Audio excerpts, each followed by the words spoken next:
Les 10 moments les plus tristes de Naruto. Naruto est un manga qui a marqué une génération. Assis à la même table que d'autres monuments tels que One Piece ou Bleach, Naruto doit son succès à une histoire des plus prenantes dont le point fort est de nous faire éprouver toute une palette d'émotions allant de la joie à l'exaltation, mais aussi en passant par la tristesse. Nombre de personnages attachants nous ont quittés, fendant le cœur de n'importe quel fan de la série. Et c'est ce que je me propose de vous présenter aujourd'hui. Allez, c'est parti. Yaruka.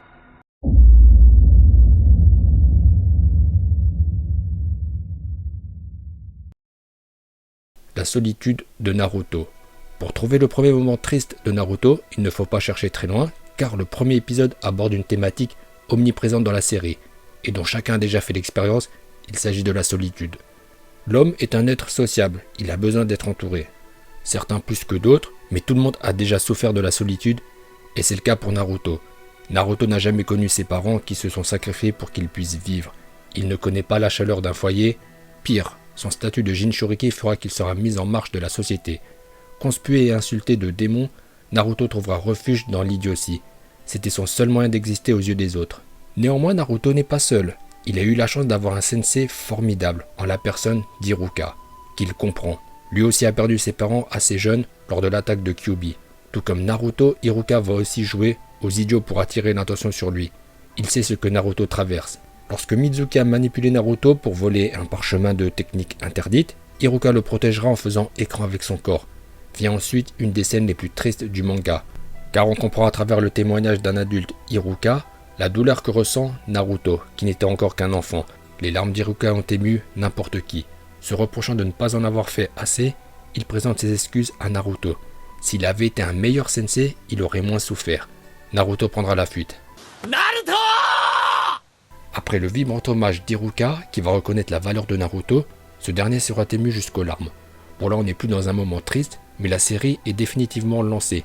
Naruto devient un genin de Konoha. Certes, il a souffert dans le passé, mais désormais sa force de caractère, son abnégation, le soutien chaleureux d'Iruka lui ont permis de surpasser les blessures du passé et le lanceront sur de bons rails à jamais, avec pour ligne de mire le poste de Hokage. Le monde Shinobi est un monde cruel. La timeline contemporaine de Naruto s'étale sur environ 100 ans. En un siècle, le monde a connu pas moins de 4 grandes guerres ninja, avec son lot de désolation. Le deuxième moment triste de Naruto pose une nouvelle fois les bases de la série. C'est normal car nous sommes au premier arc, l'arc Zabuza. Désormais Naruto n'est plus tout seul car il fait partie de l'équipe 7 qui pourrait s'apparenter à une famille. Avec Kakashi comme un père, Sasuke comme un frère et Sakura comme celle qu'il aimerait faire sienne. Néanmoins la réalité rattrapera rapidement le portrait idyllique. Enfant ou pas, dans le monde Shinobi, à tout moment on peut trépasser. Et c'est ce que nous avions pensé avec le supposé décès de Sasuke. Les cris de douleur de Sakura ainsi que le terrible constat de Tadzuna nous rappellent que le monde Shinobi est d'une cruauté sans pareille. À l'Académie Ninja, chaque aspirant apprend que quelle que soit la situation, la mission est prioritaire. Un ninja doit pouvoir retenir ses larmes et accomplir sa mission. Néanmoins Sakura, Sasuke et Naruto ont eu la chance d'être tombés sur un sensei extraordinaire qui a déjà perdu tout ce qu'il aimait. Jadis, un ami était passé outre le code Shinobi en déclarant que ceux qui ne suivent pas les règles sont des moins que rien. Mais ceux qui abandonnent leurs amis sont bien pires. Voilà ce que Kakashi a enseigné à ses élèves, renforçant considérablement les liens entre eux. Voilà pourquoi Sasuke a instinctivement protégé Naruto et d'où les larmes de Sakura. À une autre époque, dans un autre pays, certains n'ont pas hésité à massacrer leurs amis sans état d'âme. Et c'est le cas pour Zabuza Momochi, dit le démon de la brume sanglante. Originaire de Kili, le pays de l'eau serait en guerre civile depuis près de 2 décennies, soit peu de temps après la fin de la 3e guerre ninja. D'après la rumeur, le Mizukage serait en proie à la folie et l'instigateur des troubles qui frappent sa nation. Ainsi, de nombreux orphelins seront laissés à l'abandon. Et c'est le cas pour Aku, qui sera recueilli par Zabuza. Désormais, Aku est le point armé de Zabuza. Son seul objectif, son seul bonheur, sera de réaliser les rêves de celui qui l'a sorti de la misère. Aku est mort en voulant protéger Zabuza. Le deuxième moment le plus triste n'est pas l'instant T où Aku s'est sacrifié, mais lorsque Naruto fera l'amer constat qu'une fois de plus le monde Shinobi est sans pitié. Aku n'avait même pas ses propres rêves. Ses paroles toucheront Zabuza au cœur qui lui dira « Arrête petit ». Au moment de rendre son dernier souffle, Zabuza demande à Kakashi de l'emmener auprès d'Aku pour un ultime au revoir. 3 ans plus tard, lors de la 4e guerre ninja, Zabuza et Aku sont de retour. On apprendra via un flashback que Naruto avait confié que bien qu'étant ses ennemis, il appréciait Zabuza et Haku, ce qui lui avait laissé un sentiment bien étrange, sentiment partagé par Kakashi, qui fut heureux que Zabuza et Haku soient les premiers adversaires de Naruto.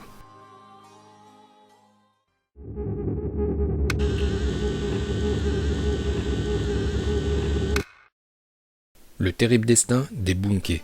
Jusqu'à présent, côté tristesse, car c'est le sujet de la vidéo du jour, l'auteur nous a fait explorer deux thématiques fortes, la solitude et le deuil. À présent, nous allons tomber tout aussi bas avec une thématique qui n'en reste pas moins douloureuse. Il s'agit du poids de la tradition. Et force est de constater que le destin aime s'acharner sur une branche des Hyuga. Il s'agit des Bunke. Lors du tour préliminaire de l'examen Chunin, Hinata a été vaincu par son cousin Neji, qui, fou de rage pour une raison dont à ce moment de la série nous ne pouvions pas imaginer, voulait vraiment en finir avec Hinata. Et sans l'intervention des Chunin, il allait sans l'ombre d'un doute la tuer. En plus, c'était trop stylé car même Kakashi est intervenu. L'arbitre, ok, car c'est l'arbitre. Kuruna est la sensei d'Hinata et Gai le sensei de Neji. Mais Kakashi, on se demande pourquoi il était là. Toujours avec son air décontracté. En fait, il voulait taper la pause avec ses homologues Chunin. Bref, après la défaite d'Hinata, on se dit que le petit Neji est complètement barge et Naruto promet de la venger. Le hasard fera que lors de la phase finale de l'examen, ils se rencontreront et nous allons tout comprendre. La souffrance de Neji, le terrible destin des Bunke, donc la branche secondaire des Hyuga au service de la branche principale, les Suke. Le père de Neji, Hisashi, et le père d'Hinata, Yashi, sont des frères jumeaux, mais le père d'Hinata est sorti le premier. Il est donc l'aîné, l'héritier du clan Hyuga. Sa lignée est dite principale. Son frère cadet représente la branche secondaire, dont le devoir est de protéger la branche principale. Pour protéger le Byakugan, les Hyuga ont toujours fonctionné ainsi. Les Suke perpétuent le Kekkei Genkai et les Bunke le protègent. Pour s'assurer de la dévotion de la branche secondaire, car c'est un peu naze de naître Bunke, les Suke leur apposent un sceau d'entrave sur le front. Ainsi, si un Bunke décide de se rebeller, un membre de la branche principale pouvait leur infliger une douleur intense, voire la mort. De facto, la branche secondaire est privée de liberté, tels des oiseaux en cage. C'est ça le terrible destin des Bunke, et celui de Neji. Neji a tout d'abord été présenté comme un génie arrogant. Il était détestable au début, mais lorsqu'on comprend son histoire, on a de la peine pour lui. Pourtant, Naruto lui a prouvé que l'on pouvait défier son destin. Ainsi, un raté a pu battre un génie. Après sa défaite, Yashi présente ses excuses à Neji et lui remet les dernières paroles de son père. Après l'incident où un ninja de Kumo a voulu enlever Hinata et que Yashi l'ait tué, le Raikage exigeait que la tête de Yashi serve de monnaie d'échange, sinon c'était la guerre. Après une discussion en interne avec l'aval de Sandaime, les Hyuga vont entourlouper Kumo. C'est le corps du père de Neji qui sera livré.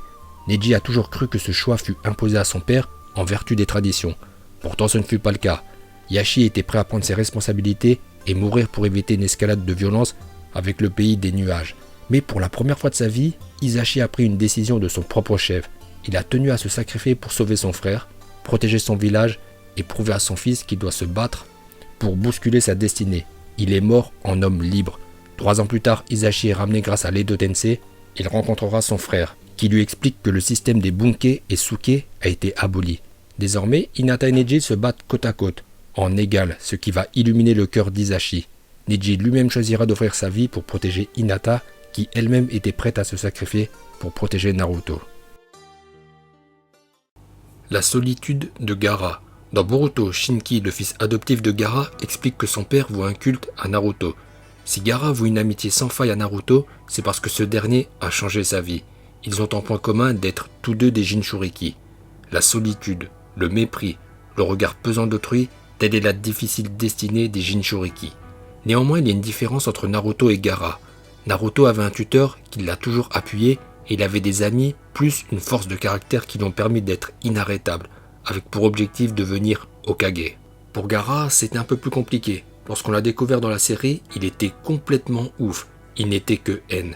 Le responsable est son père, le 4e Kazekage. Lorsque Gaara est né, sa mère est décédée lors de l'accouchement, ce qui plongea son père dans une grave dépression. Pour renforcer le village militairement, Rasa va faire de son fils le Jinchuriki d'Ichibi. Et l'enfer va commencer pour lui, car à plusieurs reprises son père a tenté de le faire assassiner. Pire, Rasa a assigné Yashamaru, la seule personne qu'il aimait, de l'assassiner. Et lorsque Gaara a découvert l'identité de son agresseur, il lui a demandé « Pourquoi ?» La réponse fut qu'il l'a toujours détesté, car il a pris la vie de sa sœur à la naissance, donc la mère de Gaara.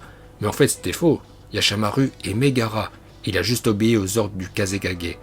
Alors, qu'avait le Kazekage derrière la tête? Le but était que Gaara apprenne à contrôler Ichibi, mais ça a complètement foiré.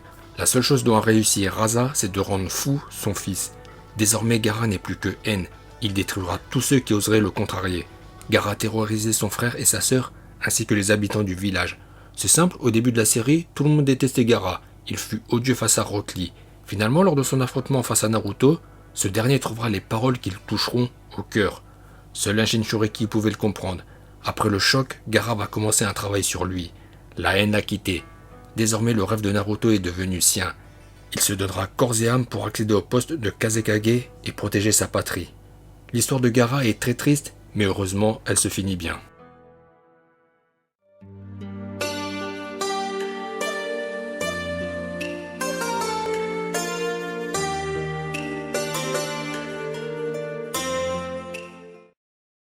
La mort de Sandaime.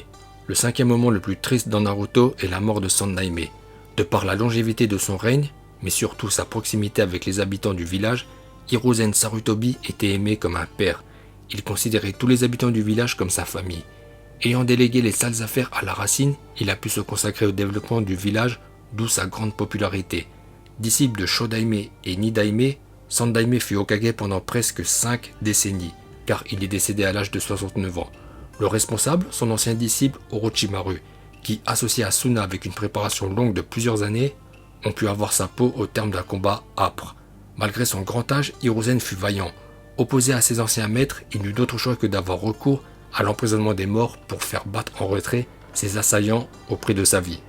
Les funérailles de Sandaime ont mis en lumière le vide laissé par celui qui fut surnommé le professeur.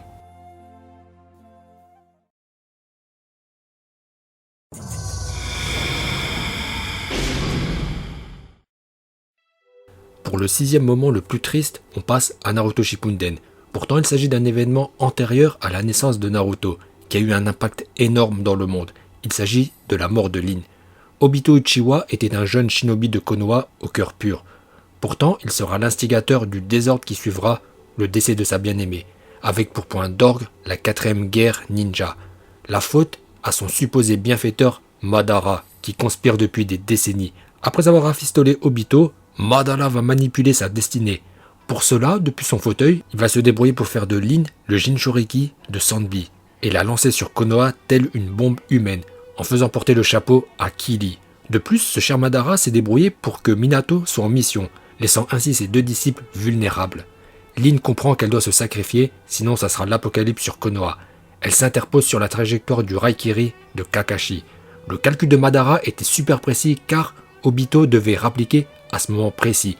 Et cet événement, la mort de Lin, va traumatiser Obito. Très clairement, ça va le rendre fou. Bon, c'est pas le premier qu'une meuf a rendu fou, mais lui c'est un cas extrême. Il était tellement love que désormais son objectif est de détruire le monde. Le chakra spécial de son cerveau n'a fait qu'un tour dans sa tête, il éveille brutalement le Mangekyo Sharingan. Conformément aux caractéristiques des pupilles du clan Uchiha, plus il s'enfonce dans les ténèbres, plus sa puissance s'accroît. Et c'est un bain de sang qui va couler. Dans ce chapitre intitulé L'Enfer, Obito va détruire les ninjas de Kili avec une violence inouïe. D'où cette mare de sang au terme d'un combat où Obito a massacré tout le monde. Pourtant, dans sa folie, l'amour et la compassion sont toujours enfouis au plus profond de son cœur. Ainsi, il ne pourra se résoudre à achever son ami Kakashi. Mais Obito a changé. Désormais, il adhère au délire chelou de Madara, qui est le Mugen Tsukiyomi, où lui et Lin pourront être réunis dans un monde illusoire. Au fond, c'est peut-être ça le plus triste, car Obito pense qu'il pourra noyer son chagrin dans un rêve. La descente aux enfers d'Obito aura attristé tout fan de la série, car l'influence d'Obito fut immense, et pas seulement en faveur des antagonistes. Obito est celui qui a changé la psychologie de Kakashi. Plus que quiconque, il était animé par la volonté du feu.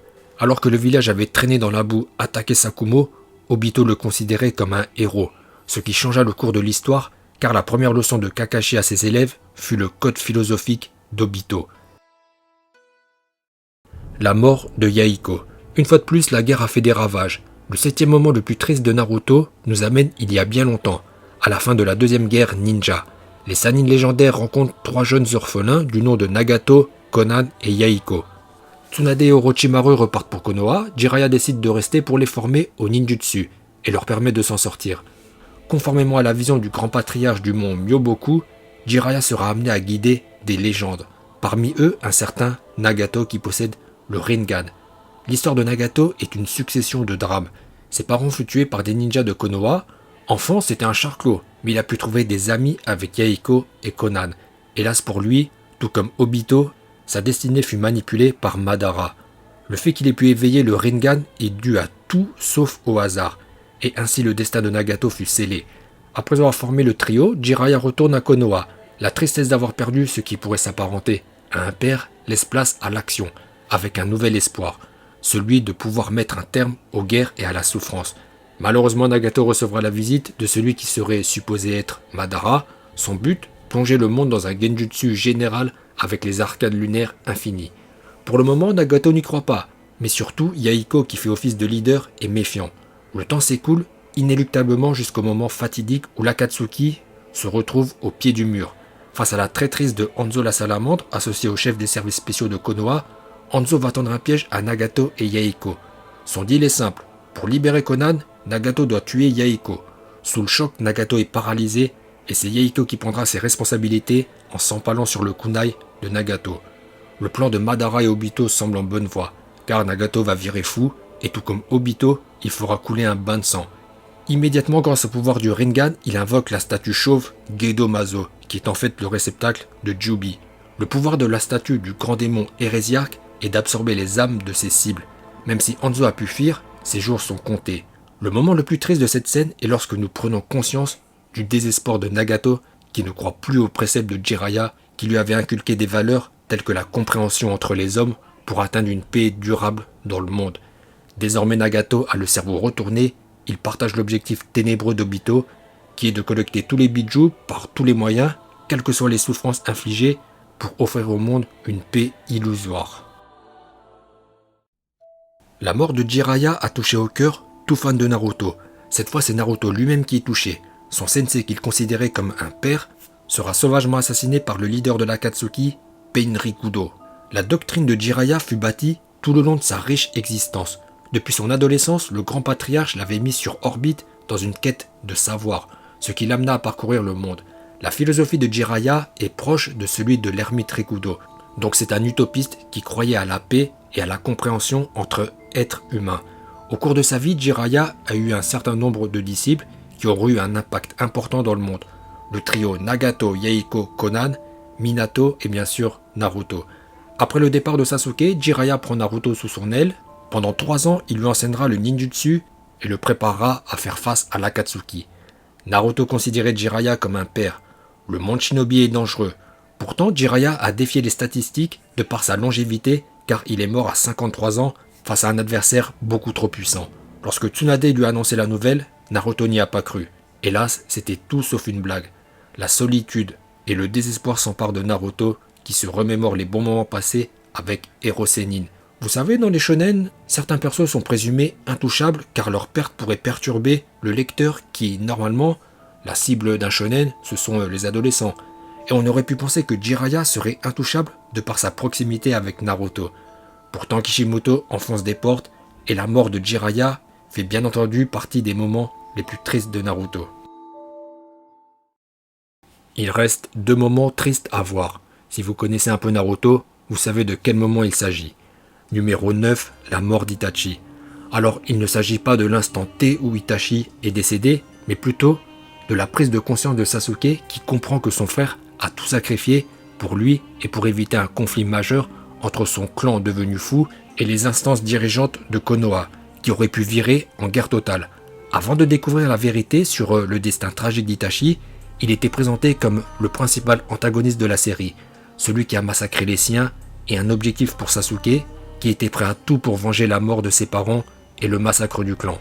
Le destin de Sasuke était ficelé depuis déjà un bon moment, en accord avec Sandaime qui devait veiller sur lui. Avec les révélations sur le vrai Itachi, désormais la question est la suivante. Quel est le moment le plus triste entre la vie cauchemardesque et héroïque d'Itachi ou les larmes déchirantes de Sasuke qui prend conscience qu'il a tué son frère bien-aimé? Difficile à dire. Dès lors où Itachi avait pris la décision de décimer le clan et associé au prétendu Madara, sa vie ne sera qu'un calvaire. Déjà avant le massacre du clan, Itachi était pris dans un étau entre un clan qui voulait renverser le Hokage et le pouvoir en place, qui s'est toujours battu à travers les âges pour maintenir un semblant de paix. Déjà à l'époque, il était dans une immense souffrance psychologique, car c'était un agent double. De plus, après ça va continuer à l'Akatsuki. Mais revenons avant le massacre du clan. Itachi a pris sa décision.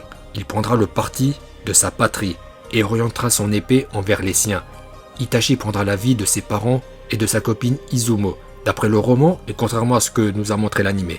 Pourtant, il y a une personne dont il n'a pu se résoudre à prendre la vie, il s'agit de son petit frère, d'où l'accord secret avec Sandaime. Après le massacre du clan, Itachi est abattu. Mais son calvaire ne s'arrête pas là. Lui qui a toujours voué sa vie à maintenir la paix sera forcé de coopérer avec les pires criminels du monde shinobi, l'Akatsuki.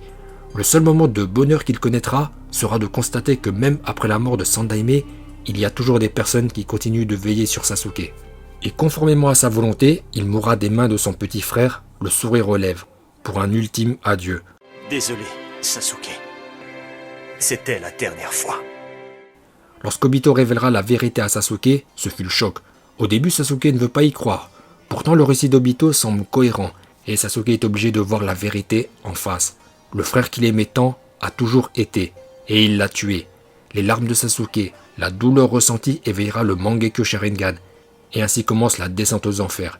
Descente aux enfers qui ne prendra fin que lorsqu'Itachi refera surface lors de la 4e guerre ninja. Même mort, Itachi continuera de se battre pour la paix, et une fois de plus, il a pu protéger sa patrie avec succès. Détesté du monde entier, Itachi a embrassé sa triste destinée et porté le lourd fardeau. Dans son malheur, Kishimoto n'oubliera pas qu'un personnage aussi légendaire se doit d'obtenir reconnaissance, et nous l'attendions tous. Pour être cohérent avec son récit, cet hommage doit être à l'image de la vie du personnage, c'est-à-dire discret. De toute façon, très peu de monde connaissait la vérité sur Itachi, et cet hommage sera rendu de la plus belle des manières par Naruto. Après avoir scellé Nagato, Itachi prend le chemin de son dernier combat. Il veut mettre un terme à l'Edo Tensei et clore la guerre. Mais Naruto lui dira « Arrête Itachi, tu en as suffisamment fait pour le village ». Une phrase forte qui m'a toujours ému. À l'époque, j'avais même versé une larme. Et même maintenant, l'émotion est intense. Enfin, quelqu'un qui reconnaît la valeur d'Itachi. Et c'est un vibrant hommage de la part du héros de Konoha. Tous les sacrifices endurés par Itachi ne pouvaient pas rester dans l'ombre, même si c'est ça la dure vie d'un shinobi. Mais personne dans les services secrets n'a enduré ce qu'a enduré Itachi. Et le fait que Naruto lui ait demandé d'arrêter d'en faire pour le village et la paix est le plus beau des hommages. Pourtant Itachi reste calme et comme on l'a toujours connu, stoïque. Il prévient Naruto que s'il veut mettre un terme à la guerre, il doit pouvoir s'en remettre à des amis. Jadis, il a voulu tout faire seul et il a échoué. Une fois de plus, Itachi, c'est la voix de la raison. La métaphore sera merveilleusement bien mise en scène par Kishimoto avec le corbeau qui était sur l'épaule de Naruto, prend son envol et lors du chaleureux conseil d'Itachi, part sur son épaule comme pour marquer son adhésion aux propos d'Itachi. Finalement, l'hommage de Naruto envers Itachi sera renvoyé également d'une très belle manière. Sasuke ne voulant rien entendre, et bien décidé à détruire Konoha, Itachi n'a plus rien à faire dans le monde des vivants. Ce n'est pas auprès de lui qu'il trouvera son salut, il ne lui reste plus qu'à mettre un terme à l'Edo Tensei afin de ne pas anéantir ce qu'il a confié à Naruto. En cohérence avec le conseil qu'il a donné précédemment, cette fois ce n'est pas lui qui remettra son petit frère sur le droit chemin, mais un ami.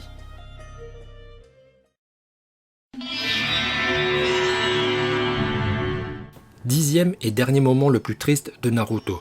Sans surprise, il s'agit du décès des parents de Naruto, dont les événements nous sont relatés par Kushina sur 2 épisodes. Précédemment, Minato avait pu rencontrer son fils pour reconstituer le sceau, mais la rencontre fut brève. Pour contrôler le chakra de Kyuubi, Naruto devra le lui arracher dans un combat singulier. Mais il ne sera pas seul, sa mère viendra à son aide. Et grâce à un Senpo Sho Odama Rasen Tarengan, Naruto s'approprie le chakra de Kurama. Vient ensuite les révélations. Le jour tragique où Naruto est venu au monde. Le jour où Konoha a dû faire face à l'attaque de Kyuubi qui coûta la vie à de nombreux citoyens de Konoha, dont Minato et Kushina. L'ombre de Madara n'est jamais loin. Ainsi, l'homme masqué savait qu'un Jinchuriki voit le sceau s'affaiblir lors de l'accouchement. Et c'est ce jour qu'il décidera de frapper. Après un duel au sommet où Minato est parvenu à repousser l'homme masqué et à libérer Kyuubi de son emprise, les soucis arrivent. Kyuubi est en liberté et bien décidé à tout casser.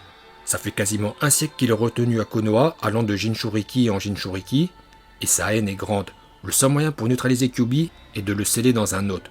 Kushina tente de reprendre Kyuubi en elle, mais elle est mourante. Son sacrifice ne fera que reporter l'inéluctable. Minato prend ses responsabilités de Hokage et claque l'emprisonnement des morts. Son plan est simple, il va sceller la moitié du chakra de Kyuubi en lui, et l'autre moitié dans son fils, traçant ainsi son fabuleux destin, mais aussi son difficile destin, car Naruto devra vivre sans parents avec un démon en lui. Mais Minato croit en son fils, il invoque un hôtel de rituel, Kyuubi comprend tout de suite ce qu'il se trame. Il tente de one-shot Naruto, mais in extremis ses parents le sauvent et ils seront embrochés. Dans les secondes à venir, Minato et Kushina vont mourir, sans avoir pu profiter du fruit de leur amour. Ils n'ont que quelques instants pour faire leur adieu à Naruto. Kushina est ravagé et tente de donner des conseils de bonne mère. Ils savent qu'en faisant de leur fils le Jinchuriki de Kyuubi, ils lui offriront une vie difficile. Quel genre de parents sont-ils ? Se demande Kushina. Ayant pris sur le temps de Minato, ce dernier devra se contenter d'un simple au revoir avant de sceller Kyuubi. Voilà pour les 10 moments les plus tristes de Naruto. Écoutez, cette vidéo arrive maintenant à son terme, j'espère qu'elle vous aura plu. Si c'est le cas, pouce bleu, portez-vous bien et je vous dis à bientôt.